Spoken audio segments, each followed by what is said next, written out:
그 다음 9절에 나 요한은 너희 형제요 예수의 환난과 나라와 참음에 동참하는 자라. 하나님의 말씀과 예수의 증거를 인하여 반모라는 섬에 있었더니, 이제 요한은 자기 자신을 소개합니다. 나 요한은 너희 형제요. 우리는 다 같이 예수 믿고 난 다음 형제입니다. 교회에 나오면 여러분, 이 사회에 높고 낮은 사람의 차별이 없어요. 지식 있는 사람, 무식한 사람 차별이 없어요. 교회 나오면 다 예수 그리스도의 십자가의 보배로운 피로 한 형제가 되어버린 것입니다. 우리는 다 그리스도 안에서 한 형제인 것입니다. 이곳에서는 민족적 차이가 없습니다. 한국이나 일본이나 미국이나 서양 사람이나 동양 사람이나 차이가 없어요. 다 예수 그리스도의 형제인 것입니다. 나 요한은 너희 형제요 예수의 환난과 나라와 참음에 동참하는 자라. 예수의 환난은 바로 예수 그리스도께서 오셔서 우리를 구원하기 위해서 환난당하지 않으셨습니까? 그런 결국 십자가에 못 박여 몸짓고 피 흘려 죽으시는 가장 극심한 환난을 당했는데 우리도 그 환난에 동참하고 있습니다. 오늘날 우리 예수 그리스도의 십자가를 전도하면 어느 곳에 가나 마귀가 대적하고 불신자들이 대적하고 웃음거리로 만드는 것이기 때문에 여러분과 내가 예수를 믿음으로 말미암아 여러 가지 심적인 육체적인 환난에 동참하고 또 환난에만 동참하는 게 아니라 예수 그리스도의 나라에도 동참합니다. 예수 그리스도의 나라는 의와 평강과 희락 그 나라에도 동참하고 예수 그리스도의 나라는 죄사함과 하나님과의 화목과 성령 충만과 병고침과 저주에서 해방과 영생의 이 축복 오중복음과 삼박자 축복에도 우리가 동참을 하게 되는 것입니다. 환난만 동참하는 것이 아니라 예수 그리스도의 십자가로 말미암는 축복의 나라에도 동참하고 그 다음 참음에 동참하는 것입니다. 참는다는 것은 예수 그리스도의 재림을 기다리는 것입니다. 예수 믿고 난 다음 여러 가지 어려운 시련이 많이 있을 때 우리는 내 주여 언제나 오시옵니까? 우리는 예수 그리스도를 인내로서 참는 것입니다. 신앙은 인내입니다. 예수 믿다가 조금 어렵다고 해서 이거 집어치워버리고 버리는 사람은 그 사람은 불쌍한 사람이죠. 우리는 끝까지 참는 것입니다. 낮에나 밤에나 눈물 흘리며 내 주님 오시기를 고대합니다. 가실 때 다시 오마 하신 예수님 내 주여 언제나 오시렵니까? 우리는 끝까지 참는 것입니다. 우리는 그 참음에 동참하는 사람들인 것입니다. 그러므로 여러분과 나는 모두 다 사도 요한과 함께 예수님의 환난과 그리스도의 그 영광스러운 나라와 참음에 동참하는 자인 것입니다. 하나님의 말씀과 예수의 증거를 인하여 하나님이 주신 말씀과 예수 그리스도의 십자가 구원의 증거를 하다가 사도 요한은 잡혔습니다. 그래서 로마의 원형극장에 끌려나갔습니다. 이미 사도 요한이 잡힐 때는 아마 나이가 80 아니면 90쯤 되었습니다. 벌써 베드로도 십자가에 거꾸로 매달려 가셨으며 바울 선생은 로마의 경기장에서 목이 날아가셨습니다. 거의 모든 12사도 중에 11명이 다 순교를 하고 가장 마지막 남은 분이 바로 사도 요한이었습니다. 사도 요한이 남았는데 사도 요한은 예수 그리스도를 배반하는 말을 듣고 그는 로마의 황제 앞에서 절대로 배반하지 않겠다고 하며 그 경기장에 수없이 많은 군중들이 모인 앞에서 가마솥에 기름을 넣어가지고서 크게다가 불을 떼니까 가마솥에 기름이 부글부글 끓습니다. 여러분 사람을 기름에 튀겨 죽이려고 그래서 로마 군인들이 나이 많은 80 내지 90이 된 요한을 들어가지고서 끓는 기름가마 속에 집어넣었는데 아직 요한 계시록을 받기 전이라 하나님이 아직 죽을 시간이 안 왔으므로 기름이 그렇게 부글부글 끓는데 집어넣어도 기름이 하나도 안 튀겨져요. 기름가마에 요한이 들어가서 떳떳하고 좋다.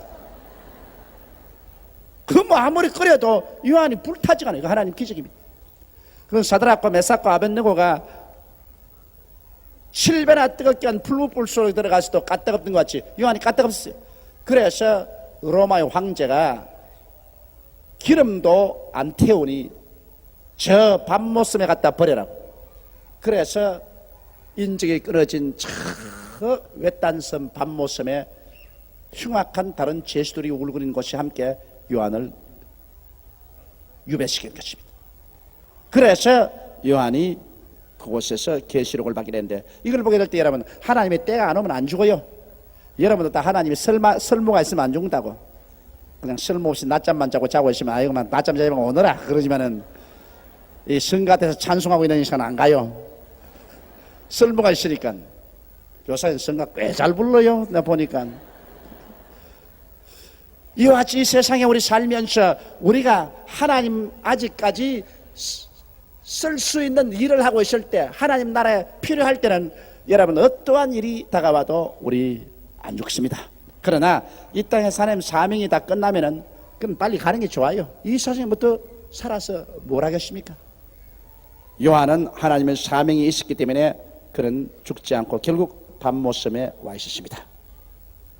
주의 날에 내가 성령에 감동하여 보십시오. 이거 참 우리가 왜 성수주의를 하라고 하니까 요한이 밤모섬에 가 있었는데요, 그 밤모섬에는 계시를 받을 만한 처지가 없어요. 나무도 없고 풀도 없는 메마른 바위 섬인데 다른 죄수들 흉악범들을 갖다 놓았으니 극악한 흉악범들이 밤낮으로 물고 찢고 싸우지요. 음담 패설을 하지요.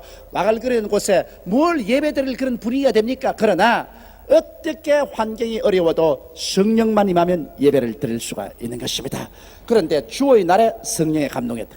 보통 날에 감동이 아닙니다. 월, 화, 수, 목, 금, 토요일 날 감동된 것이 아니라 주의 날에, 요한이 주의 날에 그 바위 위에 앉아서 소아시아를 바라보고 그는 출렁이는 바다를 바라보고서 아마 혼자서 예배를 드렸을 것입니다. 그런데 갑자기 그가 하나님 나라를 묵상하고 예배드리고 있을 때 주의 날에 하나님 성령이 감동됐다. 이렇기 때문에 성수주일 하라는 이유가 거기에 있는 것입니다. 여러분, 주일날 교회 와서 하나님께 예배드릴 때 하나님의 성령의 감동이 임하게 되는 것입니다. 예수님께서 언제나 제 아들에게 나타났을 때는 주일날 나타나셨습니다. 예수님이 첫날 부활한 날도 주일날이요, 그 다음에 예수님께서 11 제자가 모이는데 나타난 날도 주일날이요, 또 주님께서 갈릴리에서 제 아들에게 만난 날도 언제나 주일날이요, 오순절날 성령이 임하신 날도 주일날이요. 이러므로 우리가 주일날 하나님을 경배하기 위해서 교회에 모이는 것입니다. 그러므로 주의 날에 내가 성령에 감동하여 내 뒤에 나는 나팔 소리 같은 큰 음성을 들으니, 보통 귀로는 안 들려요. 성령으로 감동하면 신령한 하늘나라의 나팔 소리가 들리는 것입니다. 요한이 들은 이 나팔 소리가 바로 나중에 주께서 오랜과 천사장의 왕과 하나님의 나팔 소리가 들릴 그 소리인 것입니다. 여러분이 영어의 귀가 있으면 그 나팔 소리가 들릴 것이고, 영어 귀가 없으면은 절벽이 되어서 나팔 소리가 아무리 들려도 하나도 귀에 들리지 아니할 것입니다. 오늘날 여러분, 육으로 사는 사람은 영의 음성은 못 듣는 것입니다. 영어로 사는 사람은 영의 음성이 들립니다. 그런데 여러분, 오늘 이 시간에 제가 이 설교하는 이 말은 즉 하나님의 생명의 말씀이요, 영의 말씀인 것입니다. 저 말이 들려요? 고막이만 들리는 것이 아니라 의미가 알려지고 꿀보다 달고 송이 꿀보다 더 달지요. 그게 바로 여러분이 영의 귀가 열렸다 그 말인 것입니다. 그런 사람들은 나팔 소리가 들려요. 그러나 오늘 이 자리에 와서 저희 말하는데 그냥 자꾸 졸고만 하시면 그 나팔 소리 아니라 벼락 소리가 나도 못 들을 사람들인 것입니다. 깨어서 성령이 있는 사람은 하나님 말씀을 들으면 가슴이 뛰는 것입니다. 그러므로 그 백사지 땅 같은 밤모섬에 그 바위 투성이에 앉아 있어도 성령만 감동하면 그 자리가 천당이 되는 것입니다. 여러분이 아무리 가정생활이 어렵고 환경이 어려워도 성령 감동이 안 되니 그렇지, 성령이 감동만 되면 그 자리가 바로 위대한 하나님의 계시의 장소가 되고 하나님과 교통하는 장소가 되기 때문에 제가 늘 말하기를 성령 충만 받으라고 늘 외치는 이유가 거기에 있는 것입니다. 예수 믿고 성령 받으라. 성령 충만하면 어느 곳이나 그 자리가 하나님과 동행하는 자리가 되는 것입니다. 그 다음 11절에 이제 그 나팔 같은 음성이 깨달아집니다. 가로되 너 보는 것을 책에 써서 에베소, 스무나, 버가모, 두아디라, 사데, 빌라델비아, 라오디게아 7 교회에 보내라 하시기로. 그 소아시아에 교회가 수백 개 있었는데 왜 꼭 여기 7 교회만 택해서 보내느냐? 그 이유는 그 당시에 소아시아에 있는 수백 개 교회 중에서 이 7 교회가 처한 형편이 정확하게 예수 그리스도 이후로부터 시작해서 마지막 그리스도 재림하기 전까지의 교회사를 대표할 수 있기 때문인 것입니다. 나중에 이제 여러분 다음에 공부하면 알겠지만 이 7 교회의 정황이 예수 그리스도의 부활하신 이후로부터 시작해서 예수 그리스도의 재림할 때까지 교회를 7개 교회 시대로 분리시킬 수가 있습니다. 그걸 연구해 보면 아주 정확하게 맞아떨어져서 정말 기가 막혀요. 주님께서 상징적으로 7교회를 통해서 장차 교회 시대를 예언해 주신 것입니다. 몸을 돌이켜 나더러 말한 음성을 알아보려고 하여 돌이킬 때, 그래서 그 음성을 누가 말하냐? 사람이 말하면 반드시 돌아보잖아요. 그래서 요한이 이렇게 돌아봤습니다. 돌아보니까 그게 메마른 광야도 사라지고 바위 섬도 사라지고 그곳이 하나님의 바로 성전입니다. 하나님의 성령으로 감동되면 이런 큰 계시와 영광 속에 들어갈 수 있습니다. 돌이킬 때 7 금촉대를 보았는데, 바로 7 금촉대가 뭐냐? 이 촉대 하나하나가 하나님의 몸된 그리스도의 교회인 것입니다. 여의도 순복음교회도 촉대인 것입니다. 할렐루야. 바로 소아시아의 7 교회를 주님께서 말씀하기 때문에 7 촉대를 보여주셨습니다.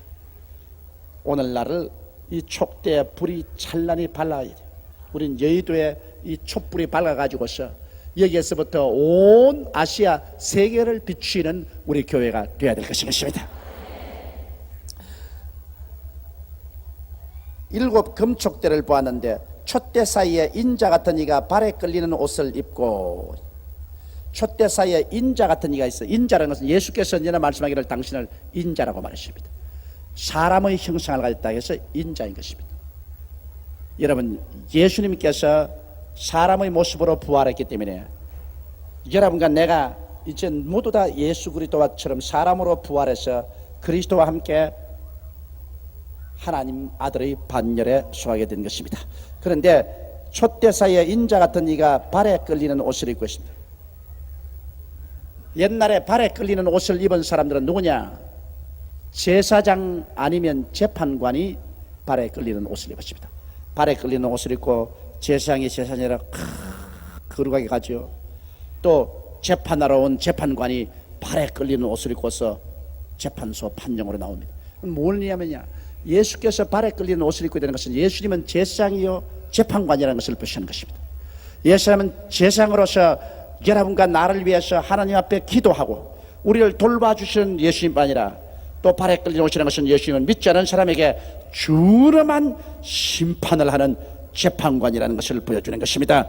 믿는 자에게는 제사장이요 믿지 않은 자에게는 심판하는 재판관으로서의 그리스도의 모습을 여기에 보여준 것입니다.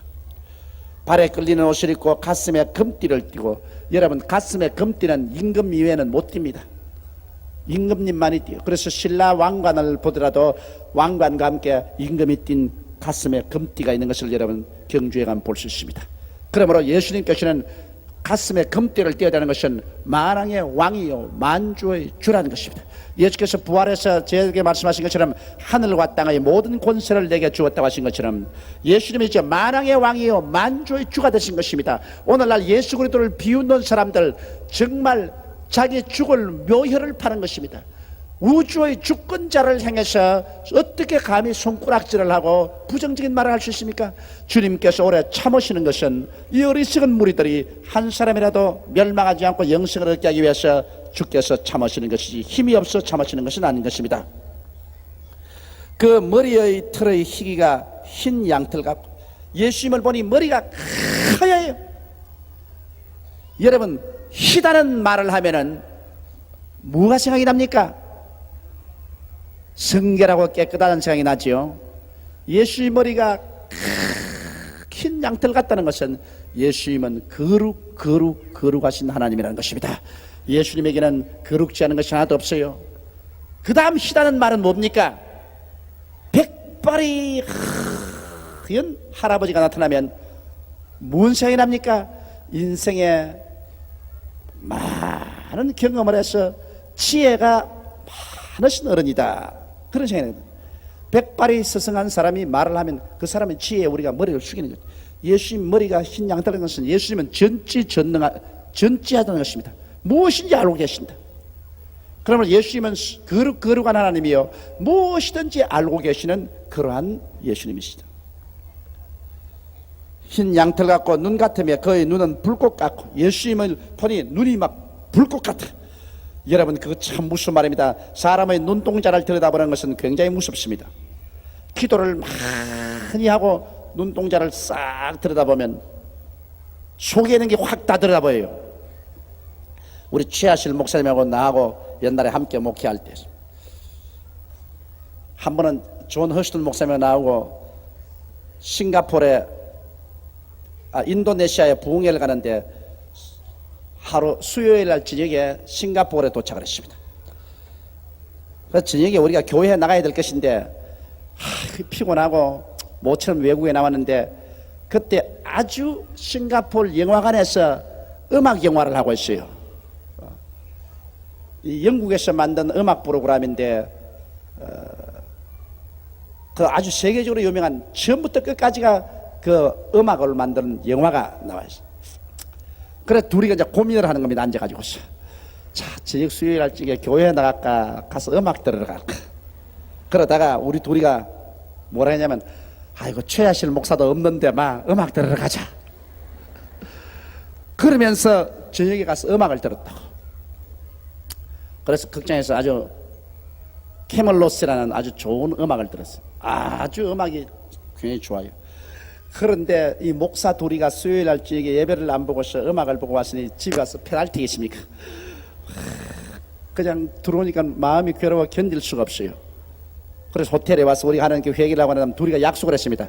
절대 한국에 들어가서 최하실 목사님에게 수요일 날 음악 들어갔다고 이야기하지 말자. 그 우리 허스턴 목사님 나나 최하실 목사님 굉장히 무서워했는데 왜냐면 최 목사님이 그 아주 율법주의적인 신앙에 딱 서 계시기 때문에 막 그런 게 했다가는 벼락이 맞거든. 그런데 이제 인도네시아에 가서 부흥회를 잘하고 난 다음 한국에 들어가는데 아이고 하나님이 그걸 왜 또 최 목사님이 가르쳐 주십니까? 최 목사님 꿈에 하나님이 보여주셨어요. 그래 내가 더 오니까 조 목사 열이 좀 와. 그래서 가니까 딱 날 앉혀놓고 어디 얼굴 좀 들어봐. 눈 좀 보자 그래요. 그래서 내가 눈을 바로 뜰 수가 있어. 자꾸 옆을 뜨지. 그 죄인은 눈을 바로 못 쳐다봐요 여러분.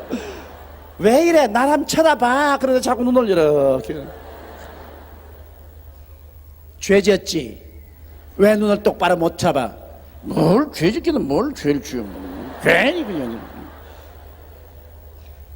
내가 꿈에 보니까 조 목사하고 허스턴 목사하고 수요일 날 예배 보지 않고 구경 갔대. 어떻게 내가 그걸 감출 수 있습니까? 그래서 미안합니다. 그날 중에 예배당에 안 가고서 음악 프로가 있어서 음악 프로 보러 갔는데 그렇지 않더라도 마음이 아파가 내 괴로움을 많이 당하고 최하실 목사님에게 가르치지 말자고 인원을 했는데 그 하나님 성령이 그 말까지 다 듣고 계시고 다 계시래 주다. 그 다음 허스턴 목사가 내게 와가지고 조 목사하고 약속을 어겼다고. 최하실 목사님이 말 안 하기로 해놓고 난 다음에 가서 전부 다 일러 바쳐가지고 내가 일러 바친 게 아니라고 전부 성신님이 다 일러 바쳐가지고서 내가 오니까 당장 내 눈 속 들여다보고서 다 아는데 어떻게 하냐고. 사람이란 눈을 들여다보는 것 참 무섭습니다 여러분. 죄가 없을 때는 딱 눈동자를 마주쳐서 싹 들여다볼 수 있어요. 그러나 죄가 있으면 눈동자를 딱 마주치면 눈을 이렇게 해요. 예수님이 불꽃 같은 눈으로 우리를 살펴보는데 예수님 앞에 무슨 거짓말을 해요? 무슨 변명을 해요? 근데 예수님 앞에서는 두 손 바짝 드는 게 좋아요. 자관. 하나님 앞에서 여러분 변명하면 버림받습니다. 그거 잊지 말아요. 사울 왕은 자꾸 변명하다가 버림받고 다윗은 더 무서운 죄를 지었는데도 불구하고 그냥 보좌에서 내려앉아 삼배옷을 갈아입고 땅을 치고 죄를 지어내고 회개하기 때문에 하나님께 불쌍히 여김을 받으셨습니다. 감히 예수님 앞에 우리가 무슨 말 하리요? 불꽃 같은 눈으로 우리 속을 다 꿰뚫어 보는데 뭐 우리 스스로가 잘났니 뭐랬니 잘했니 뭐랬니 그런 거 다 할 것 없어요. 언제나 예수 믿는 사람들 중에 신앙이 어린 사람이 자꾸 하나님 왜 이래요 왜 저래 그렇지 신앙이 깊어진 사람은 하나님께 질문 안 해요.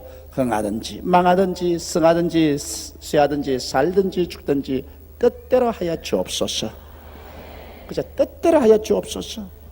할 말이 없습니다. 하나님 앞에 절대 주권자가 하시는 일에 우리가 뭘 감히 이렇게 저렇게 잔소리합니까? 절대 주권자가 정하신 것이면 그대로 행해요.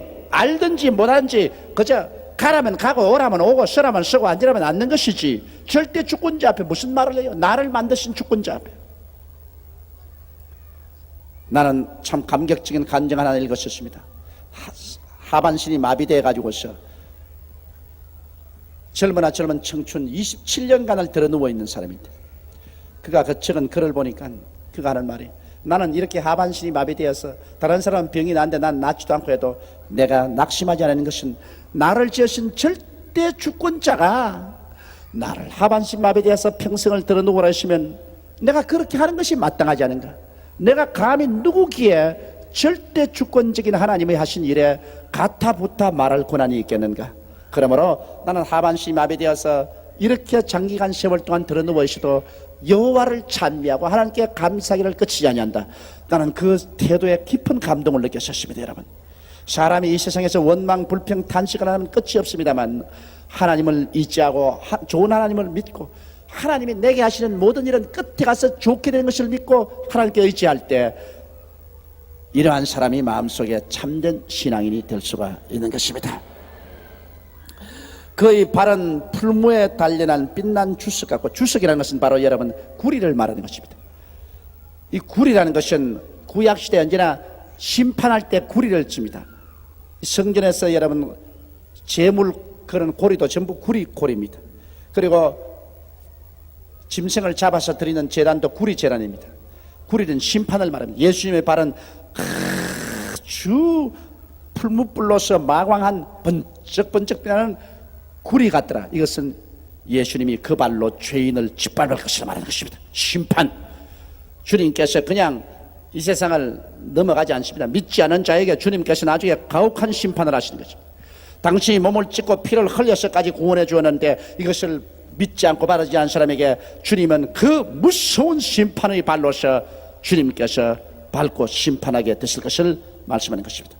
그 음성은 많은 물소리 같고 나야가라 폭포 같은 그런 많은 물소리 같은 창조주의 음성입니다. 어떠한 사람도 많은 물소리 같은 그러한 음성을 나타낼 수는 없습니다. 창조주의 장엄한 음성인 것입니다. 그의 오른손에 7별이 있고 그 입에서 좌우에 날선 검이 나오고 그 얼굴은 해가 힘있게 비치는 것 같더라. 그 오른손에 7별이 있고, 여기 7별은 바로 소아시아 7교회의 주의 종을 말하는 것입니다. 주의 종을 별로 표시하는 것입니다. 여러분, 주의 종이 예수 그리스도의 손에 얹혀 있더라는 것입니다. 이건 무서운 일입니다. 아무리 도망을 쳐도 예수 그리스도의 손 위에 있어요. 이러므로 주의 종들은 자기 위치를 잘 알아야 될 것은, 주의 종이 죄를 짓고 하나님 앞에서 몇 발자국 도망도 못 간다는 것은 바로 주의 종은 예수님이 택해서 당신의 손 위에 얹어 있는 7별입니다. 그러므로 지금 조용기 이 자신도 여의도 순복음교회 강단에 서 있지만 실제 영적으로는 예수님의 손바닥 위에 서 있어요. 예수님 손바닥 위에. 내가 아무리 도망을 쳐도 예수님 손바닥 위에서 왔다 갔다 해요. 그러니 예수님 앞에서 나의 모든 일거수일투족 어느 심사행동이 하나도 감추인 것이 있을 수가 없습니다. 그리고 또 한 가지 말하는 것은, 주의 종들은 이 예수 그리스도의 손 위에 얹는 별이기 때문에 여러분께서 반드시 그 별을 치면 예수님의 손을 때려야 됩니다. 이렇기 때문에 하나님의 기름 부은 자에게 손대지 말라고 했으므로 엉터리 주의 종은 그거는 상관없어요.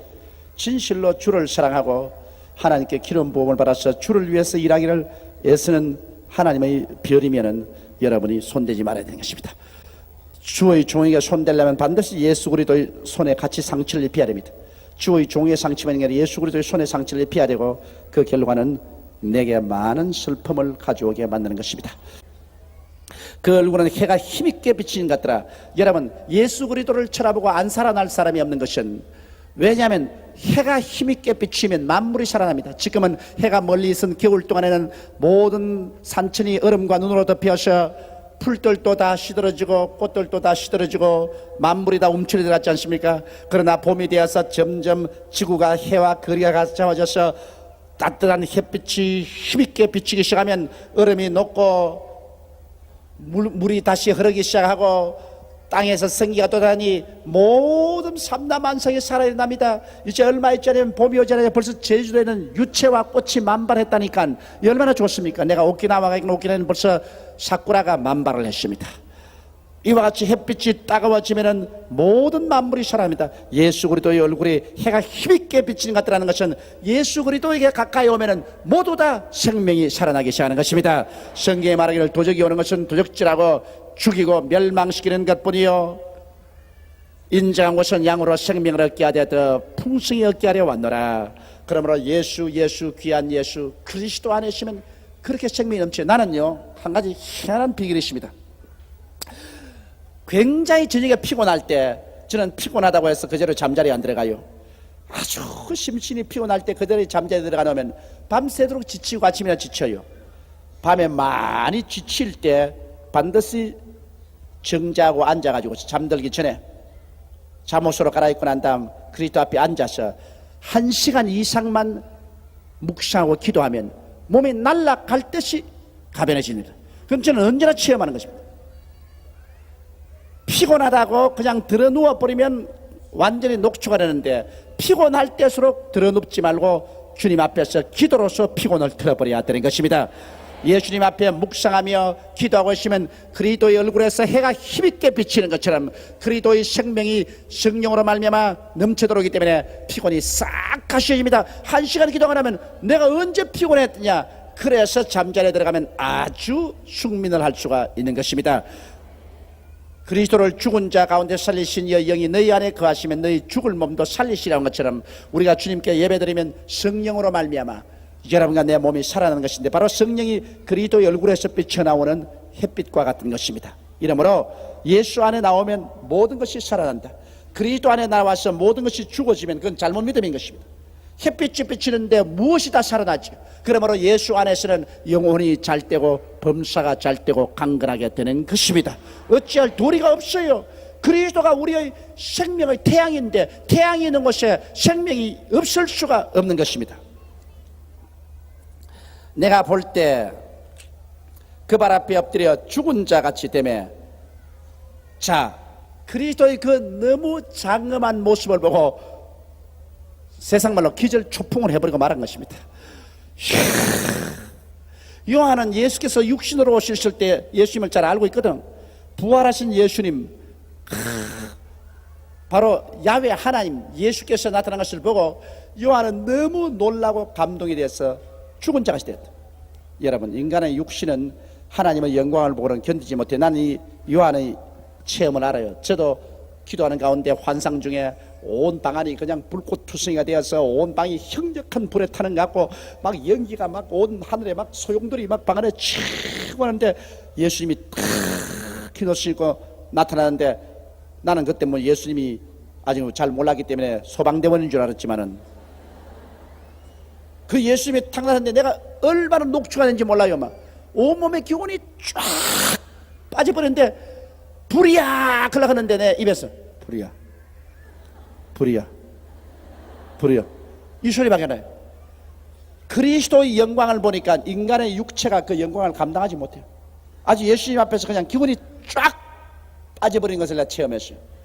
그 다음에 예수님께서 앞에 서서 말씀을 하시니까 생기가 온몸에 쫙 들어오는 것을 내가 느꼈습니다만, 그렇지, 요한도 그리스도의 영광을 보자마자 온 육신의 힘이 다 갈아졌습니다. 인간의 육체의 힘이란 예수 그리스도 앞에서 아무것도 아닙니다. 예수 그리스도의 영광이 임하면 육체는 그냥 죽은 것 같아요. 그러나 그리스도의 영광이 와서 힘을 얻는 것은 이 썩어질 육체가 아니라 우리 영체인 것입니다. 속사람이 힘을 얻게 되는 것입니다. 그가 오른손을 내게 얹고 가라사대 두려워 말라. 나는 처음이요 나중이니 곧 산자라. 내가 전에 죽었었노라. 볼지어다 이제 세세토록 살아있어 사망과 음부의 열쇠를 가졌노니. 할렐루야. 이 얼마나 놀라운 선포인 것입니까? 두려워서 죽은 자같이 된 요한에게 손을 얹고 하는 말이 두려워 말라. 나는 처음이요 나중이요. 그러므로 예수께 맡겨놓으면 처음과 나중 끝까지 우리는 안심할 수 있는 것입니다. 곧 산자라. 내가 전에 죽었으느라. 전에 십자가에서 죽었으느라. 그러나 이제는 살아있어. 볼지어다 이제 세세토록 살아있다. 이제는 죽음이 다시 없다.